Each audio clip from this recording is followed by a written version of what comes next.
കാസർഗോഡ് ജില്ലയിലെ സ്വകാര്യ ബസ്സുകൾ സൂചനാ പണിമുടക്കിലേക്ക്. ജൂലൈ 6 ജില്ലയിലെ ബസ്സുകൾ പണിമുടക്കുകയും കളക്ടറേറ്റ് മാർച്ചും ധർണയും സംഘടിപ്പിക്കും.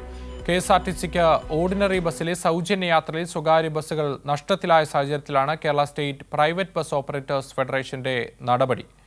വിവരങ്ങളുമായി സിജു കണ്ണൻ തന്നെ തുടരുകയാണ്. സിജു, വലിയ പ്രതിസന്ധിയാണ് സംസ്ഥാനത്തെമ്പാടും പ്രൈവറ്റ് ബസ്സുകൾ നേരിടുന്നത്.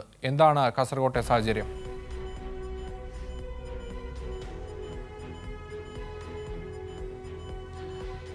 അക്ഷയ്, KSRTC ഓർഡിനറി ബസ്സുകളിലെ സ്ത്രീ സൗജന്യ യാത്രയുമായി ബന്ധപ്പെട്ട് വലിയ പ്രതിസന്ധിയിലേക്കാണ് സ്വകാര്യ ബസ്സുകൾ എത്തി നിൽക്കുന്നത്. പ്രതിദിനം 1500 മുതൽ 3000 രൂപ വരെ കളക്ഷനിൽ ഏറ്റവും സാധാരണ നിലയിൽ ഗ്രാമീണ മേഖലകളിൽ സർവീസ് നടത്തുന്ന ബസ് റൂട്ടുകളിൽ ബസ്സുകൾക്ക് ഇത്തരത്തിൽ നഷ്ടം സംഭവിക്കുന്നുണ്ട് എന്ന വിവരമാണ് ബസ് ഓപ്പറേറ്റേഴ്സ് ഫെഡറേഷൻ നൽകുന്ന വിവരം. അല്പസമയം മുമ്പാണ് വാർത്താ സമ്മേളനത്തിൽ അവർ ഒരു സൂചനാ പണിമുടക്കിൻ്റെ വിവരങ്ങൾ നൽകിയത്. ജൂലൈ 6 ജില്ലയിലെ ബസ്സുകൾ പൂർണ്ണമായും പണിമുടക്കുമെന്ന വിവരമാണ് ലഭിക്കുന്നത്.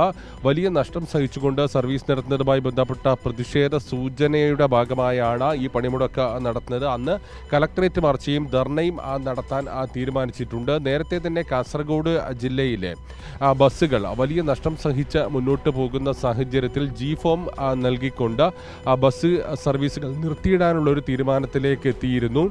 എങ്കിൽ നിലവിൽ G-ഫോം പൂർണ്ണമായും നൽകുന്നതിൽ നിന്ന് ബസ്സുകൾ താൽക്കാലികമായി മാറി നിൽക്കുന്ന ഒരു വിവരമാണ് ലഭിക്കുന്നത്. കാരണം ബസ്സുകൾ ഇങ്ങനെ നിർത്തിയിട്ടാൽ അതിലും വലിയ നഷ്ടം സംഭവിക്കും. അതുകൊണ്ടാണ് ഇത്തരത്തിലൊരു സൂചനാ പണിമുടക്കിലേക്ക് കടക്കുന്നത് എന്നാണ് പറയുന്നത്.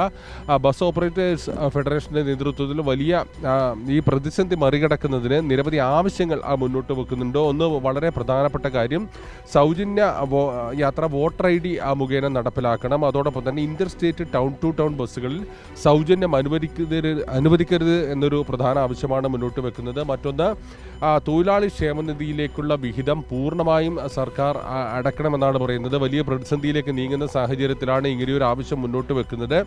സ്വകാര്യ ബസ് മേഖലയെ വ്യവസായമായി സംസ്ഥാന സർക്കാർ അംഗീകരിക്കണമെന്ന ആവശ്യം മുന്നോട്ട് വെക്കുന്നുണ്ട്. അതോടൊപ്പം തന്നെ സ്വകാര്യ ബസ്സുകളുടെ റോഡ് ടാക്സ് പൂർണ്ണമായും നിർത്തണമെന്ന് ആവശ്യപ്പെടുന്നു. വനിതാ സൗജന്യം കേരളത്തിലെ വനിതകൾക്ക് മാത്രമായി പരിമിതപ്പെടുത്തുക എന്നുള്ള ഒരു പ്രധാന ആവശ്യവും മുന്നോട്ട് വെക്കുന്നുണ്ട്. മറ്റൊന്ന്, ഡീസലിന് നിലവിലെ സാഹചര്യത്തിൽ വലിയ നഷ്ടം സംഭവിക്കുന്ന സാഹചര്യത്തിൽ 50% സബ്സിഡി സംസ്ഥാന സർക്കാർ നൽകണമെന്നൊരാവശ്യമാണ് മുന്നോട്ട് വെക്കുന്നത്. മറ്റൊന്ന്, സർക്കാർ ജീവനക്കാരായ സ്ത്രീകൾക്കുൾപ്പെടെ നിലവിലെ സാഹചര്യത്തിൽ ബസ് സൗജന്യ യാത്ര ലഭിക്കുന്ന സാഹചര്യമുണ്ട്. KSRTC ബസ്സിൽ ഇത് മാറ്റണം. 80,000 മുതൽ 1 ലക്ഷം വരെ ശമ്പളം വാങ്ങിക്കുന്ന ആളുകളടക്കം ഇത്തരം സൗജന്യ യാത്രയുടെ ഭാഗമായി ബസ്സുകളിൽ പോകുന്നു. അത് ഒഴിവാക്കിക്കൊണ്ട് വിദ്യാർത്ഥികൾക്ക് പൂർണ്ണമായും സൗജന്യം അനുവദിക്കുക. അതോടൊപ്പം തന്നെ 65 വയസ്സിന് മുകളിലുള്ള സ്ത്രീ പുരുഷന്മാരെയും സൗജന്യ യാത്രയിൽ പങ്കാളികളാക്കുക തുടങ്ങിയ നിർദ്ദേശങ്ങളാണ് വെക്കുന്നത്.